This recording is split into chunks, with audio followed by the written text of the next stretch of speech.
All right, what's up YouTube? We're doing an upper day today. This is actually a session I'm going to do prior to Jiu Jitsu. It's important to incorporate some of these days that are a little bit lower intensity when I'm going to have a practice coming up. I'll discuss that more in the video, but let's get into it. Okay, so we're doing 5-3-1 again for incline bench. We did 65% for 5, 75% for 5 is this, and then we'll go up to 85% for 5 or more. Using a training max, obviously, for this first block, so we have some room to grow, room to work. It also allows you to work through sort of undulating periodization, where weekly your reps are going down over time, or excuse me, week over week your reps are going down over time, but the load is increasing. And the idea is by using a training max for the first block, you get more reps in the first block, so you do almost like undulating periodization both weekly and per block. So it's like a periodization of mesocycle to mesocycle as well. Reps are going down, or excuse me, yeah, reps are going down, load is going up, and then repeat. Also, whoever builds these fucking incline benches, they build them for midgets. Like, I genuinely don't know who this is built for. I have to like break my shoulders and get the bar out of here. It's genuinely a problem.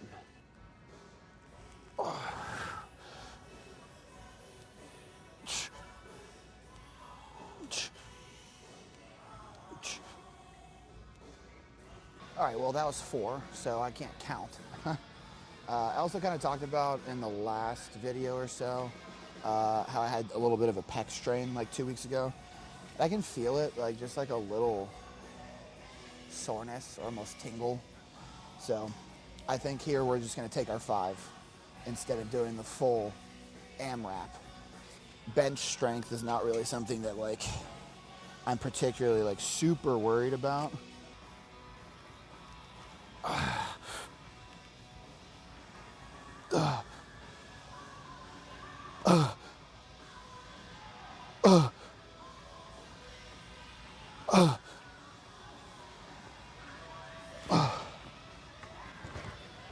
People ask me all the time, like, how do I train around an injury, or when I'm injured, what do I do? And really the best advice I have for you is 2 things. One is get in the work and train around it, right? So, okay, I strained my chest. I can still do back exercises, arm exercises, leg stuff, lower body stuff, jumping, all those things. I think sometimes people have this idea that if you get hurt, you have to like just stop showing up, and that's absolutely not true. And the second part, and it's almost kind of funny, and it's the same way that I've been sort of rehabbing, although it's not a true injury, it's just a little strain with the chest, is essentially do the exact thing that you got, strained or banged up from, but at a lower, capacity. What's up, man? How's it going? Good to see you too. Exactly. Thank you.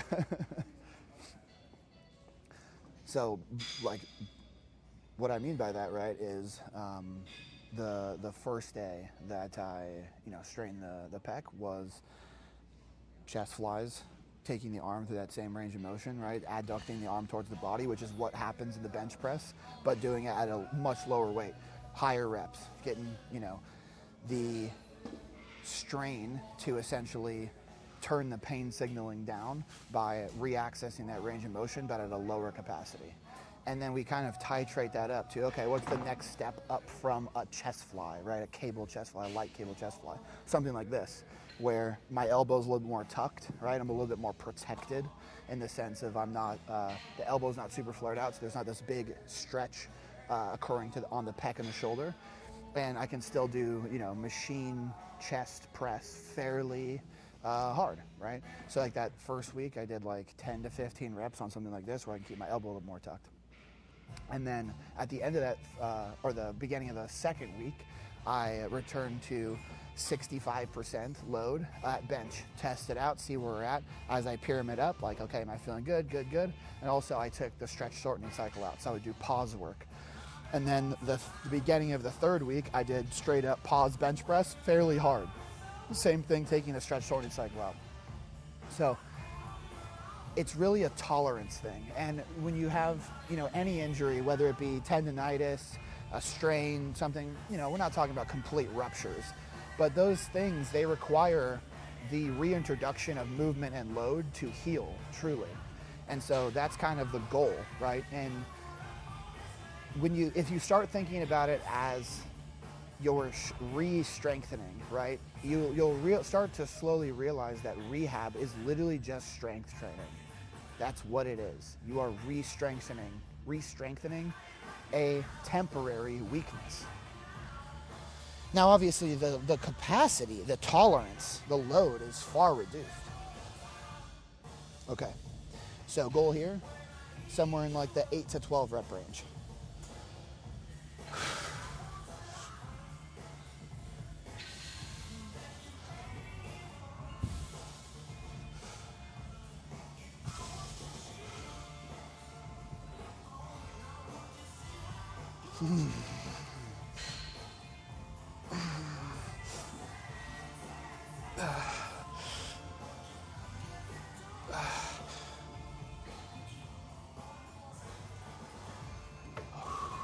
Another thing that I get a lot of questions about is like sort of balancing jiu-jitsu and lifting weights, or balancing a combat sport and lifting weights. And one of the things that I think is very important is really setting a split that you have higher intensity days and lower intensity days. And a really easy way to go about doing this is setting your lower body days as your higher intensity stuff. The jumping, the sprinting, the power cleans, the heavy spinal loaded stuff is on your lower days, and you might not necessarily do a practice on that day, or you might do some easier skill work on that day. And your upper body days, like today, where I'm doing mostly bodybuilding work, hypertrophy and general strength, I'm gonna go do a practice after this, like literally directly after this. Now it's important that I stay hydrated. I have some, coconut water or carbohydrate drink with me, so I go into practice, hydrated and have carbohydrates in my system. But setting that sort of intensity wave for your split is really important in sort of fitting that in with your practice schedule. Okay, so what we got pull-ups, but today, specifically on the combat fitness test, it's max reps, right? So I have a higher strength day, and then there's gonna be more of the muscular endurance day, like practicing the coordination component of pull-ups, and also getting more endurance muscular work in moving my own body weight. So I'm gonna shoot for, max reps on 3 sets. So this takes a little mental preparation because it's gonna suck. I think right now my body weight, like 255, 257, 20 is a good goal to shoot for, but we'll see how I feel. We'll see what I get. Not every day you're gonna be able to get your best. I'm kind of determining where I want to go so I don't hit my head on the fucking pole. All right, here we go.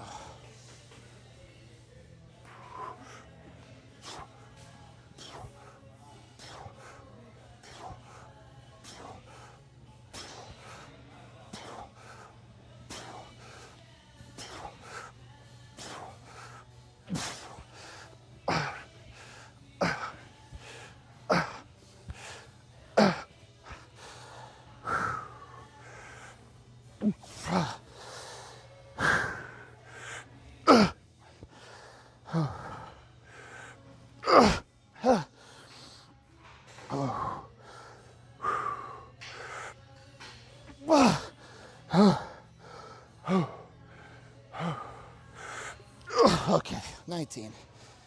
I'll take 19.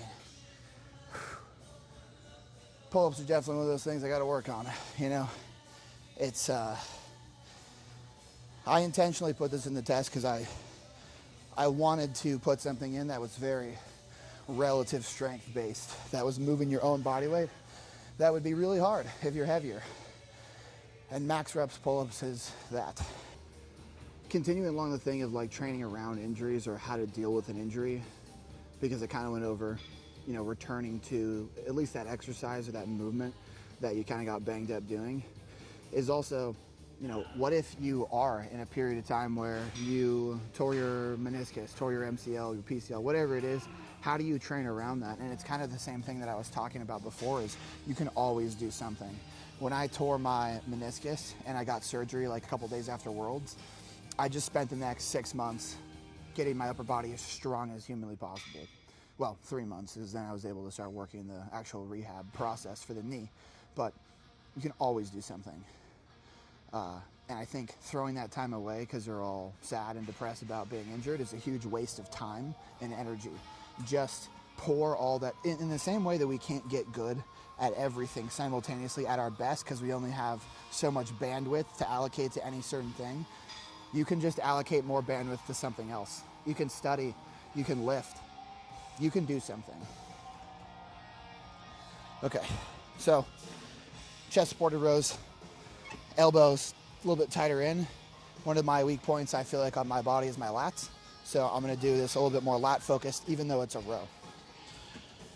My my back's a little nuked after 3 sets of max repetition pull-ups. So the load on this is reduced a bit.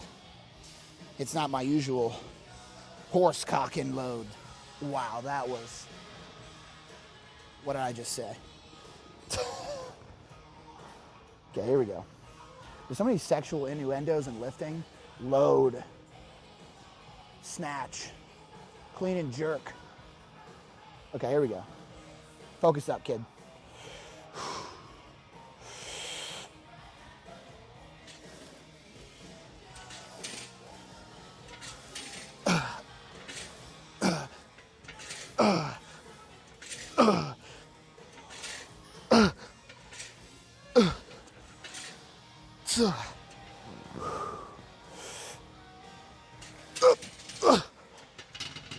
Another question I get a lot is, how do you recover? I'm going to say this very plain and clear.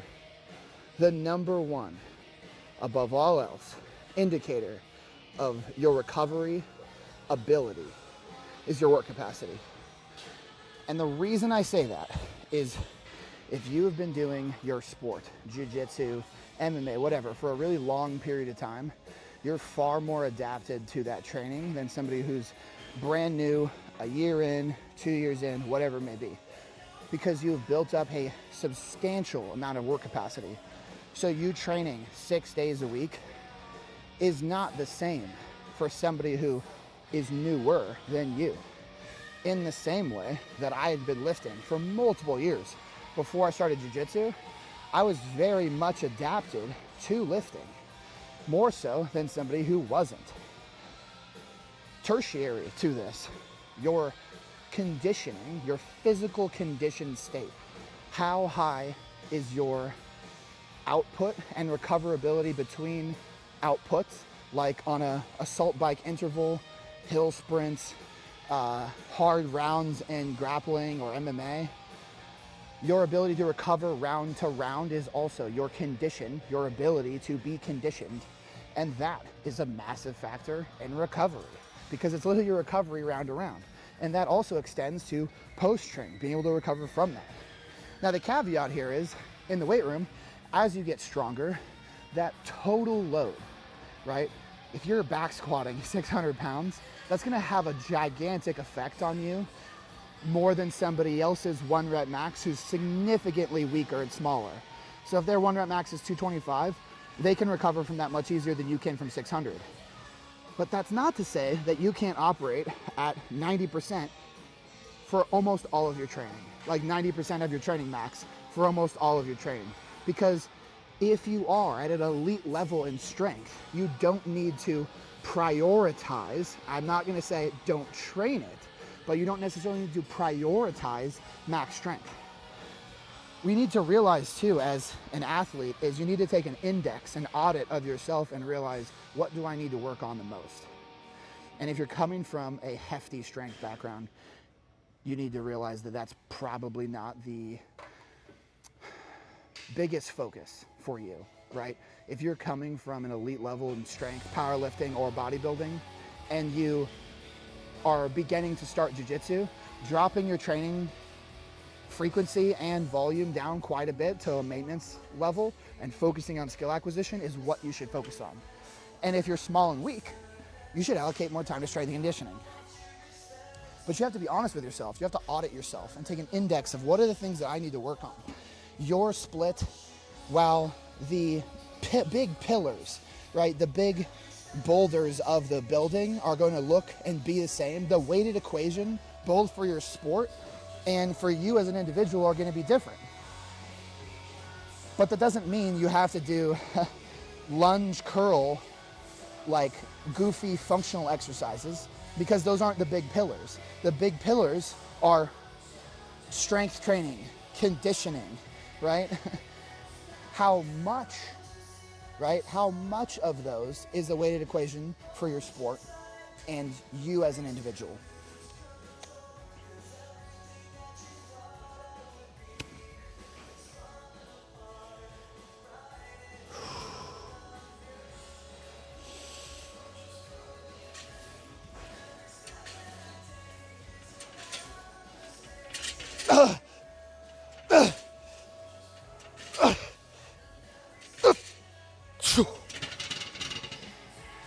Okay, so this actually isn't programmed into the workout in the sense of like this isn't part of the strength or hypertrophy training for today, but this is going to be more a little bit rehabilitation focused for the strain. I find that really trying to find where that point is where, yeah, it's a little iffy, it's a little strained, it's a little, signaled that there's some pain there. Trying to find that and attack it with a little bit lighter weight in the same way that we might attack with isometrics on a leg extension. Going after that pain point, going after that weakness is really the goal. And like I said before, it's almost like I'm kind of just Groundhog's Day reiterating myself here, that is what an injury is. It's a weakness that you have to address and bring up. Obviously, there's healing that has to be involved there as well. But like I've said time and time again, is these things in our body like tendons, ligaments, and muscles, they like load. Okay, here we go.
Something to take into consideration as well, what you can do in between these, if you have an exercise like this built in that maybe you have some knee pain and you're working through, is you can throw a little bit of mobility in as a superset. So it almost saves you time, because like this isn't particularly taxing, right? I'm really just trying to focus on getting through the range of motion that's bothering me, or not bothering me, but you get the point. And then in my rest period, doing some sort of mobility.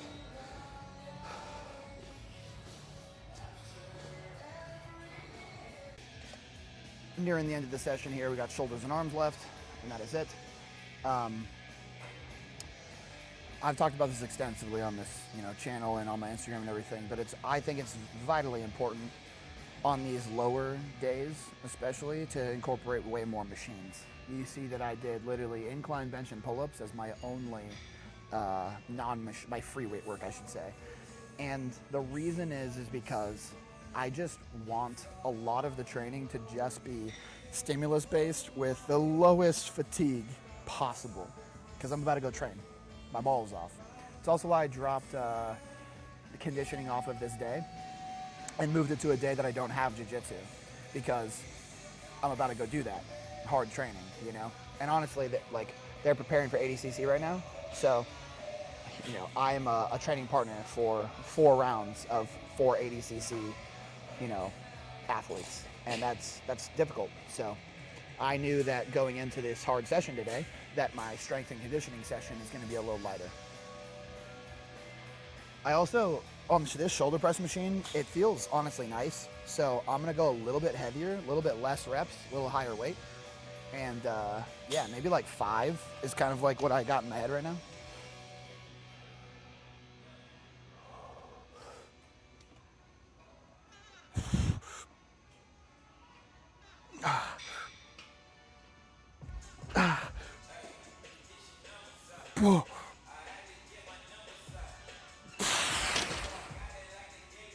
Another question that I get a lot is, should I lift before or after jiu-jitsu? And I think a lot of people misconstrue this as, what are you prioritizing? What should you do first? It's not a question of priority, it's a question of physiology. And I'll break it down like this.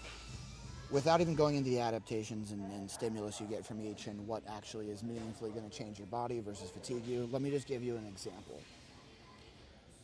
For the gym, you go get on the assault bike and you do 5 rounds of 60 seconds all out. Of course they're going to play music while I'm talking like this. You go on the assault bike and you get on there for 5 rounds of 60 seconds as hard as you can go. Rest for a minute and a half, 2 minutes apiece, right? Something that kind of replicates the same sort of fatigue bomb that you would get from grappling or wrestling or whatever it is, right? And then go and try to back squat or go and try to leg extension or hamstring curl and see how mutilated your legs are. And then do the reverse.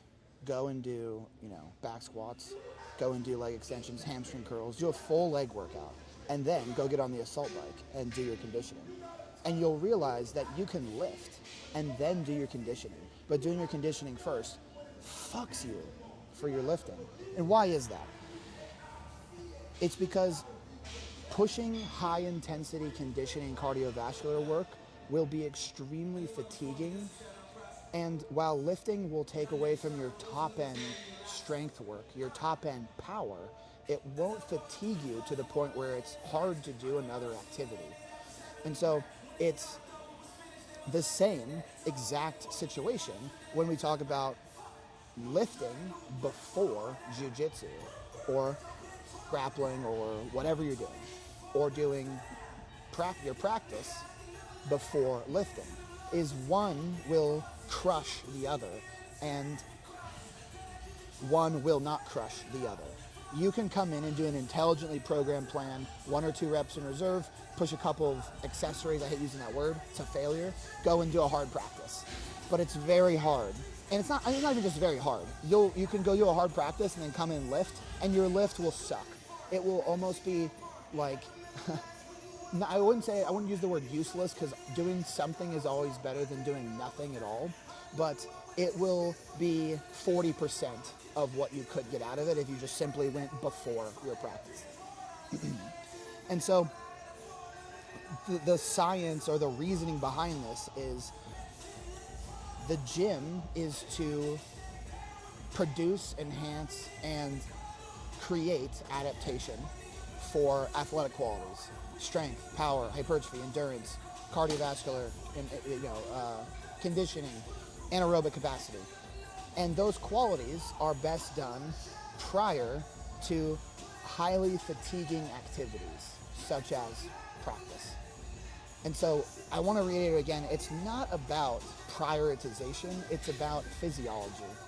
And you can disagree with this. You can go, well, no, I'd rather go do my practice first and then lift later because I'm prioritizing jiu-jitsu. That's fine. You can have that opinion. In my opinion, it's wrong because it's a misunderstanding of how, training adaptations work, because you don't need to go into practice with absolute, 1 rep max strength ability, because you're never going to need to access that. But, destroying yourself with hard rounds and coming in and trying to do, an RDL is not going to work. So do with that information as you will.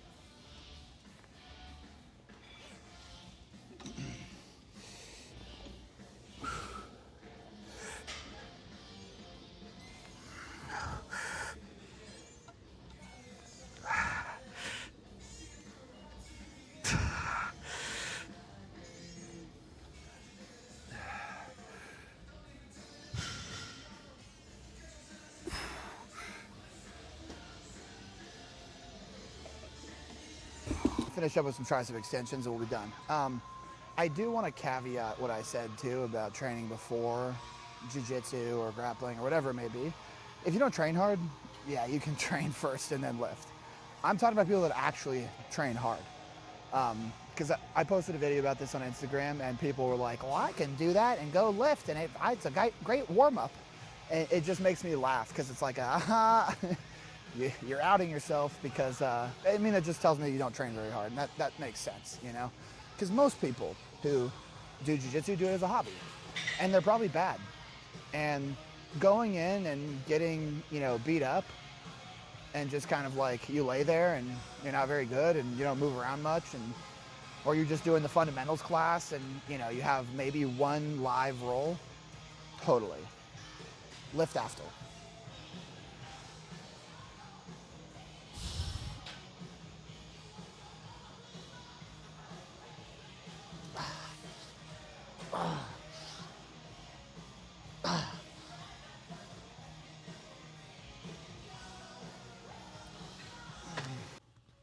All right, so before we left, we had to do a little bit of a check-in here, see where we're at body composition-wise. So I'm sitting at about 255 right now. I think I'm going to try to get down to about 245.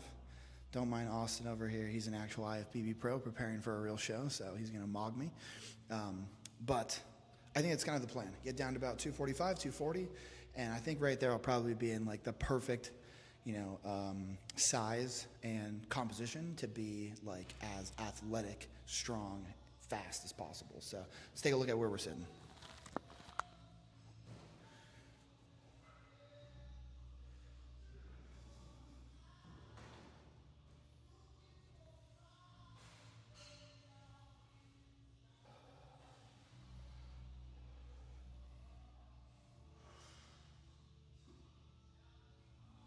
All right, guys, if you enjoyed this video, like, comment, subscribe, join my app for training, hit me up for coaching, find that link in the description, and I'll see you guys in the next one. I'm gonna go do some jiu-jitsu.